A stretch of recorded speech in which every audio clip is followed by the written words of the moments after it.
The Knicks just lost to the Los Angeles Lakers by the score of 113 to 105, and Chris and I are here to break it all down. All that and much more on the Knicks Digest. What's up, guys? It's your boy Dariel and Chris. And Chris, let me start off by saying all Julius Randle fans should be throwing a parade right now because Jalen Brunson was locked down almost all game. He ended up having a decent game. Ended the game with what, 31 points or 33? Actually, no, I'm sorry. He ended, 36. Ending the game 15 of 31 from the field. Not great. 1 of 6 from 3. Not great. And yeah, man, it's just the Lakers, they basically says like, yo, anybody else is going to beat us tonight. Jalen Brunson is not going to be his current MVP self and just dominate the game. So I just wanted to give you some praise. I wanted to give all Julius Randle fans praise because tonight was a perfect example of seeing how Julius Randle not playing is really hurting us as far as games. I think something that the Knicks showed is that they do have a weakness in shot creation, like really without Julius Randle there. Even with Randle there, I mean, that's been my biggest critique of the bench. The bench has been much better than I think, especially me, has given credit for, but to a degree, the both of us. We've kind of been like this bench unit. There's not enough shot creation there. It's been good, but we saw it tonight. When you play against a team that's playing good, smart defense against us, and the Lakers looked great tonight. Obviously, the Knicks were shorthanded, but the Lakers looked really good. The defense looked like it was great. Obviously, Anthony Davis is one hell of an anchor to have.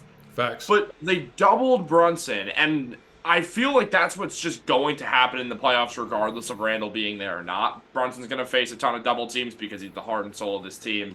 And right now, as of today, he's probably the third best point guard in the NBA, or playing like the third best point guard in the NBA, behind Shai Gilgeous-Alexander and Luka Doncic.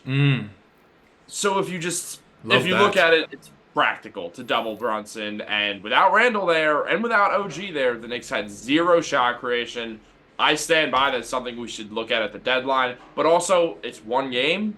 Obviously, the Knicks bench has shown before that they're better than we've given them credit for, especially me. So I'm not going to go all out and be like, we need a trade, but I think this does show that the Knicks are a little short on shot creation still. Yeah, absolutely. One thing that you mentioned OG being out. So I wasn't able to watch the pregame, or I wasn't really on my phone throughout the day today. So I was watching the game. I started watching the game as soon as the game started, and that's when I realized that OG's out. Quentin Grimes is out. Obviously, I know about Julius Randle. So it's like, okay, OG Anunoby and Julius Randle, 2 players out of the starting 5, and then Quentin Grimes being your main offensive weapon coming off the bench. It's like, honestly, going into the game, I didn't really think it was going to be like a big deal, but just like we started this video, we're highlighting how Julius Randle not being part of the rotation is hurting the Knicks. Something I also wanted to highlight, I do want to talk about the bench, specifically Deuce. A lot of these videos that we're doing, we're saying like, okay, Deuce right now, he's going to try and fill in that Emmanuel Quickley role. We see it. We don't know what the Knicks are going to do during the trade deadline. They might go get someone that's a little bit more experienced, but since the trade, what have you seen from Deuce? Do you like what you've seen? Do you feel like he's reached a ceiling? Because I don't know how I feel. Like, I like him being aggressive, taking his opportunities, taking the shots, looking like he's not afraid. I like it. But 1, I don't know if he's going to have that same attitude in the playoffs. 2, I don't know if he does have the same attitude and actually be aggressive with his shots. I don't know that he's going to be able to actually convert on those shots. So I don't know. Just give me your ideas about Deuce and what you've seen since the trade. Honestly, so I like Deuce McBride as a player, and I like him as a player on the Knicks. Something that I've talked about a bunch on a few videos, very specifically the Quentin Grimes videos with him being traded and the Knicks looking at point guards. I kind of see Deuce the same way the Knicks do. Is I don't exactly call him a point guard. I think he's more of an undersized combo guard, more of a 2. He's shown a lot of good things, and I do think he belongs in the Knicks rotation. I just also think it wouldn't hurt for the Knicks to figure out a way to bring in a more veteran guard who can kind of create more shots for Deuce. I don't want to say Deuce is struggling because he's not exactly struggling at all. Right. But I feel like he would be so much better if he didn't also have to dominate the ball a lot of his bench minutes. I mean, obviously tonight he played a lot with Brunson. Brunson played 45 minutes. But for the most part, when Deuce is in there, he's playing a lot of point guard. And I would like to see what would happen if Deuce plays off the ball, whether that means just Grimes controlling the ball more or going out and getting someone via trade. Overall, though, I do like Deuce. I like the extension that they got him on. I think it gives you the excuse to say he starts playing poorly for a long stretch. You can take him out of the rotation, and there won't be any backfire because it's only around $3 million per year. But it's also a good value contract for a guy who could be a real staple for this Knicks bench unit down the line. And right Um, now. True. When I saw Malachi Flynn get in the game with like I think it was like 8 or 7 minutes left in the second quarter. Again, I didn't know that Quentin Grimes was out. So once he came in, I was like, wait, what the hell is going on? And then I saw Quentin Grimes on the bench, and I'm like, oh, he's not playing. That's why he's getting all these minutes. I thought it was Coach Tibbs giving him an opportunity, but then I was like, oh, okay. I don't think this is really like a thing. But yo, Isaiah Hartenstein, bro. I get it. No, listen, I'm not bashing him, but again, I'm critical. I'm going to talk about what I see. What I've seen lately from Isaiah Hartenstein, everything else that he's doing, we love him. I love him. You know, a hustler. Since Mitchell Robinson been out, he's been one of, if not the best, like rebounding bigs covering for Mitchell Robinson. But yo, these little bunnies that he's missing around the rim, like I think he missed like 4, maybe even 5 tonight. Like, That please. lob was bad. The lob was bad. When was He that? got the, he got the ball thrown up to him. I think it was a lob or just like a pass and like transition, and he was on a complete fast break. Where it was early in the game, like early into the first quarter. Hartenstein went up. It would have put the Knicks either at 2 or 4 points, and Hartenstein put one up and he missed. However, he is balling out. No, So it's all right. I know 100%. he went 2 today, but Nah, yeah. it's all good, 100%. He's balling out, but it's just like this is something that I've seen. It's something super minute, but it's like he always does that whenever he's trying to tip the ball in. He never grabs the ball and then gathers himself and just goes up and tries to dunk it. He's always trying to be like a little too cute by tapping the ball into the rim. Again, it's not really a big deal. It's just something that I've been noticing, and like I said, it was like 4 or 5 times where he did that. So that's what, like 8 or 10 points. So I mean, Yeah, for sure. do the math. I'm not saying we would have won the game, but maybe the game would have been a little closer towards the end of the game. I want to talk to you about this whole LeBron James thing.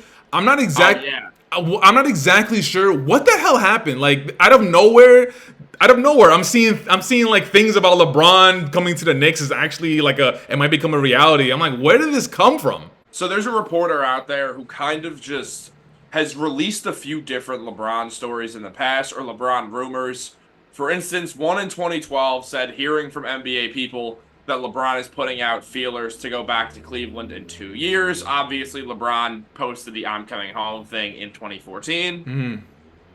Then was asked about when in 2018 at the deadline when the Cavs on deadline day made like I think it was 4 different trades and it traded out 7 people. One of the trades was one centered around Isaiah Thomas getting traded to the Los Angeles Lakers. And in return, the Lakers, I believe they got a first-round pick, and then I know they got Larry Nance Jr. and Jordan Clarkson in the deal.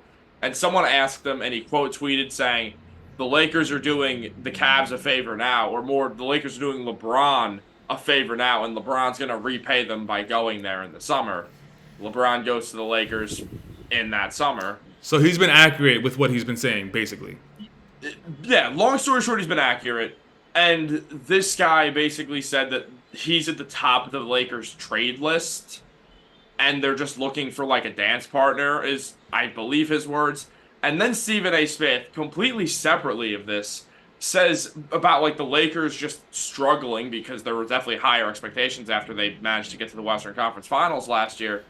The Knicks should trade for LeBron. LeBron should get traded to the Knicks. If LeBron wants to win a championship, the perfect team for him to join is the Knicks. And then Stephen A. Smith did his thing where he was being Yeah, I saw that, but he didn't specify the trade. He didn't say the pieces that we'd give up. He talked about draft picks, which we have 11 of them, and okay, we know that. But you obviously have to throw in players. I'm assuming Evan Fournier would be in that deal.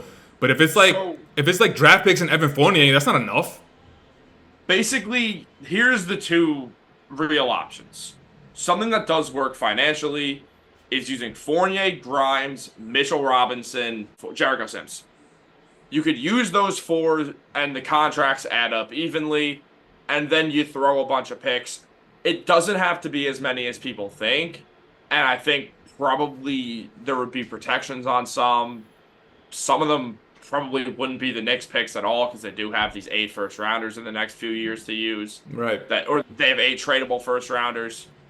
And then I guess you could just also use those 4 in some sign and trade if you can convince LeBron to sign with the Knicks this summer. But I don't think LeBron's going anywhere. That it doesn't make sense, and it's probably not going to happen. It's more just a fun thing to speculate on, is my guess. The other one would involve trading Julius Randle, and how it pertains to Stephen A. Smith is that Stephen A. Smith did say that the Knicks should do anything to get LeBron, including trading Julius Randle, which truly would just be so wild to do. I'm very against it. It's something, I don't know. It's something that I will at least have a meeting about. If I'm Worldwide West and Leon Rose, I would at least have a meeting about. I would lean more towards no, but it's not an automatic no for me. It's not even about me and my Julius Randle critique. It's not about that. I'm just talking about the caliber of player that LeBron is. Like, obviously, LeBron is, in my opinion, second best player of all time. And a lot of people's opinions, he's first best player of all time. But, like, it's LeBron and Julius Randle. And I would at least have a meeting about it. But I agree. And it's not realistic, though. It's not realistic. LeBron. It's not realistic. No, I don't think the Knicks would do it more than anything. I think that they would be like, no, let's not screw with this. We can make trades. But trading Julius Randle, who in a lot of ways is like, he's one half the heart and soul of this team, the other being Bronson. No, 100%. And obviously Bronson's as untouchable as it gets. But, like, if we're looking at Randle, I wouldn't use the word untouchable personally, just from the stuff I've seen.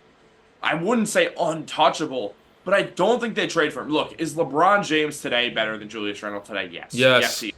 LeBron is still a top 10 player in the NBA. Yes. We'll see it in the playoffs as we always do. Yes. He's been the best player in the NBA.